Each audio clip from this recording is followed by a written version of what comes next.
तुमच्या शाळेचं नाव? जिल्हा परिषद प्राथमिक शाळा खंडाळा, तालुका? पैठण, जिल्हा छत्रपती संभाजीनगर. अरे वा वा वा वा. हा. आणि किती पर्यंत आहे तुमची शाळा? 5वी. 5वी पर्यंत. अरे वा. किती सर आहे? टीचर किती? 3. हा. आणि धूळ पेरणी कविता आवडली का तुम्हाला? हो.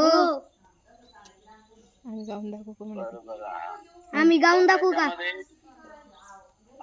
त्याच्यामध्ये पेरणी आणि धूळ पेरणी यातला फरक सांगता का? हो. धूळ पेरणी सांग म्हणजे पावसाच्या आधी केलेली पेरणी. वा वा, खूप सुंदर सांगितलं तुम्ही. आणि पेरणी? पाऊस पडल्यावर केलेली पेरणी. हा, पाऊस पडल्यानंतर जे करतो आपण त्याला पेरणी म्हणतात. आणि पाऊस पडण्या अगोदर करतात त्याला धूळ पेरणी म्हणतात.